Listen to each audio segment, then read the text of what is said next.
దట్టమైన అడవుల్లో వేటగాళ్ల ఆటలిక సాగవు. ఎవరు చూడట్లేదని వన్యప్రాణాలను వేటాడారో ఇక అంతే సంగతులు. చెట్లను నరికారంటే మీ చేతులకి సంఖ్యలు తప్పవు. అవును, వేటగాళ్ల పని బట్టేందుకు ఓ డాగ్ రంగంలోకి దిగింది. అడవుల్లో నేరాలకు పాల్పడే వారి భరతం పడుతోంది. వాసనతోనే నేరస్తుల ఆచూకీ చెప్పేస్తోంది. ఇంకా అనేక ప్రత్యేకతలు ఆ స్పెషల్ డాగ్కు సొంతం. అవేంటో ఒకసారి చూడండి. ఇక్కడ కనిపిస్తున్న డాగ్ మామూలుది కాదు. ఇది గనుక సీన్లోకి ఎంటర్ అయిందంటే నేరస్తుడు ఎంతటి వాడైనా మోకరిల్లాల్సిందే. దట్టమైన అడవిలో గుట్టుగా ఎలాంటి నేరం చేసినా కనిపెట్టేస్తుంది. పేరు స్నిఫర్ హంటర్. వయసు 10 నెలలు. బెల్జియన్ షెపర్డ్ జాతికి చెందిన ఈ డాగ్ అటవీ శాఖకు అద్భుతమైన అస్త్రంగా మారింది. ఇప్పుడు ఈ స్నిఫర్ హంటర్ ఆదిలాబాద్ జిల్లాలో కవాల్ టైగర్ రిజర్వ్ ఏరియాలో డ్యూటీలోకి ఎక్కింది. కవాల్ టైగర్ జోన్ అంతా దట్టమైన అటవీ ప్రాంతం కావడంతో జింకలు, పక్షులు ఇంకా రకరకాల వన్యమృగాలను వేటాడుతున్నారు కొందరు. గుట్టుగా అడవుల్లోకి వెళ్లే వేటగాళ్లను పట్టుకోవడం అటవీ శాఖ సిబ్బందికి తలకుమించిన భారంగా మారింది. అందుకే ఈ స్నిఫర్ హంటర్ను రంగంలోకి దించారు. వేటగాళ్లు తప్పించుకున్నా సరే వారు ఎక్కడున్నారో ఈ డాగ్ ఇట్టే పట్టేస్తుంది. అడవుల్లో చెట్లు నరికినా, జంతువులను వేటాడినా సరే నేరగాళ్లు ఎవరనేది వాసనతో పసిగట్టి ఫారెస్ట్ సిబ్బందికి హింట్ ఇస్తుంది ఈ స్నిఫర్ హంటర్. ఆగస్టు 11న ఫారెస్ట్ స్క్వాడ్లో చేరిన హంటర్ ఓ నేరస్తుణ్ణి విజయవంతంగా పట్టించింది. ఆగస్టు 13న జన్నారం మండలం గుండుగూడ ఫారెస్ట్ బీట్లో ఎవరో చెట్లు నరికివేశారు. అంతే, హంటర్ను రంగంలోకి దించారు ఫారెస్ట్ సిబ్బంది.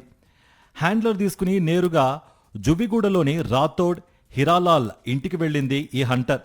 అప్పటికే హిరాలాల్ పరారయ్యాడు. స్నిఫర్ డాగ్ అందించిన క్లూతో కూపిలాగిన ఫారెస్ట్ సిబ్బంది అన్ని కోణాల్లో విచారించారు. హీరాలాల్పై కేసు కూడా నమోదు చేశారు.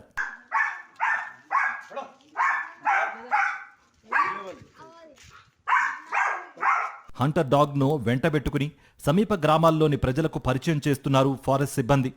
ఎవరూ చూడటం లేదని అడవిలోకి వెళ్లి జంతువులను వేటాడటమో చెట్లను నరికివేయడమో చేస్తే దొరికిపోతారని అవగాహన కూడా కల్పిస్తున్నారు. కవ్వాల్ టైగర్ జోన్, బఫర్ జోన్లోని దాదాపు 26 గ్రామాల్లోని ప్రజలకు స్నిఫర్ హంటర్ను పరిచయం చేశారు. ఏంటంటే దీన్ని ఇలా నేరాలను అదుపు చేయడానికి, నేరస్తులను పట్టుకోవడానికి ఉపయోగించడమే కాకుండా జనాల్లో అవగాహన పరచడానికి కూడా ఈ కుక్కను తీసుకెళ్ళి మేము గ్రామాల్లో కార్యక్రమాలు నిర్వహిస్తుంటాం అన్నమాట. సో ముందు రాబోయే రోజుల్లో అటవీ నేరాల అదుపుకు డాగ్ స్క్వాడ్ ఇతోధికంగా కృషి చేస్తుందని భావిస్తున్నాను. స్నిఫర్ డాగ్కు హర్యానాలోని పంచకులలోని national training centre for dogs and యానిమల్స్లో ప్రత్యేక శిక్షణ ఇప్పించారు. 2.5 నెలల వయసు నుంచి మొదలైన శిక్షణ 7 నెలలు వచ్చేదాకా సాగింది.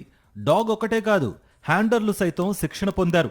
ప్రస్తుతం జన్నారం క్వార్టర్స్లో ఉంటున్న ఈ డాగ్కు ప్రత్యేక ఆహారాన్ని అందిస్తున్నారు. సో దానికి మళ్ళీ 5:30 to 6 మధ్యలో 240 గ్రామ్ రైస్, 350 గ్రామ్ మటను, అందులో 100 గ్రామ్ వెజిటేబుల్స్ అంటే క్యారెట్ కానీ, బీట్రూటు, పాలకూర, క్యాబేజీ, కీరదోస ఇలాంటివి అవన్నీ 100 గ్రామ్స్ మిక్స్ అయ్యేటట్టు చూసి దాన్ని ఉడకబెడతామండి.